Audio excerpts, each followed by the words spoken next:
Assalomu alaykum. Hammaga ayyom muborak bo'lsin bugun. Kechmisizlar, salomatmisizlar hammalaring.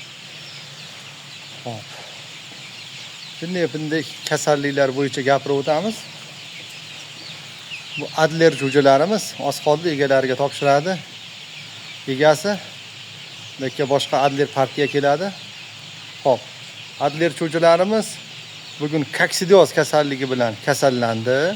Ertalabda sezib qoldik. Koksidiozni men sizlarga tushuntirganman, qanaqa bo'lishini. Axlati qon keladi. Axlat qon keladi. Tovuq ozib ketadi o'ta darajada. Tezlik bilan, e'tibor bilan dorisini berilmasa, pateriya ko'payib ketadi. Pateriya degani o'lim ko'payib ketadi.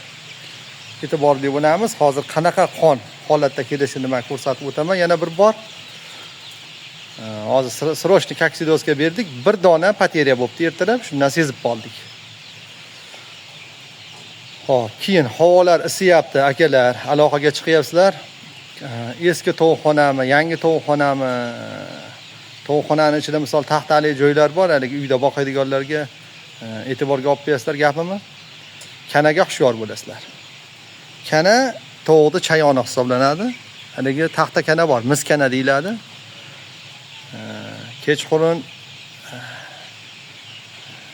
Kechqurun asosan kechqurun chiqib, chaqib, yorug' tushishi bilan o'sha tirqichlarga kirib ketiladi. Bunga qarshi kurashish mumkin, lekin 100% yo'qotish mumkin emas. Buning uchun tovuqxonani batamom o't bilan yoqib yuborish kerak, taxtalarni. Bunga kurashish mumkin. Ularni ham tushuntirib o'taman keyin. Hozir eng oddiyrog'ini aytib qo'ya qolaman, keyin uni tushuntirsam vaqt ko'p ketadi.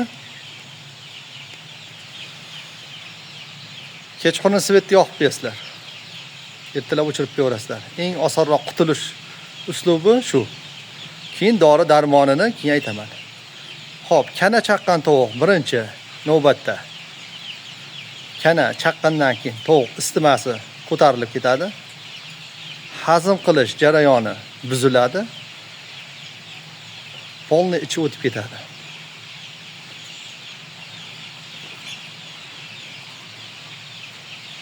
Shularga e'tibor berasizlar. Bitkanaga albatta bit bo'lsa bo'lmasa kurashib qo'yaveringlar. Issiqda albatta keladi. Kurashib qo'yinglar. Eng oson oddiysi bor. T34. O'shani sepsalaring yerga yotadigan joylariga, tovuqxonangiz ichlariga, atrofiga birovlar hasharotlar hammasi shu batamom o'ladi. 15 kun, 20 kunda bir sepib turaverasizlar. Bu 30 ming turadi, 10 litr suvga bo'ladi. T34 eslangdan chiqmasin. Xo'p. Endi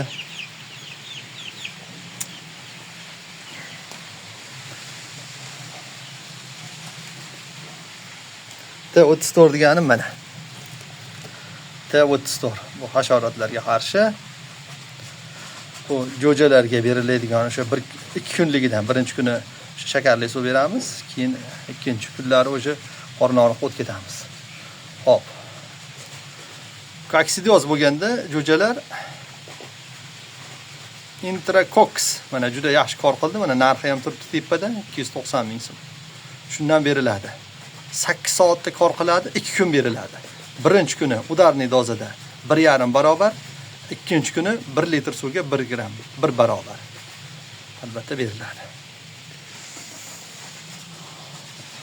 Hop, bularda koksidioz yo'q, chiqqan yo'q. Profilaktika uchun bularga ham berib qo'ydik. Bular Lomun Sendi.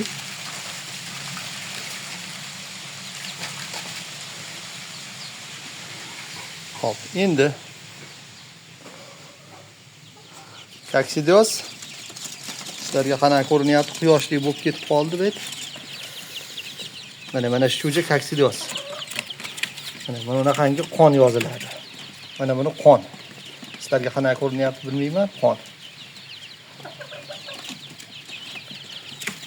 E'tiborli bo'lasizlar.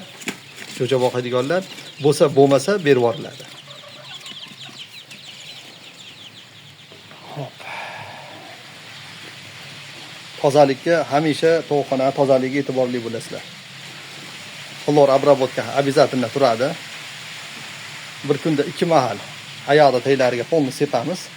Sababi har xil inson keladi ko'rgani.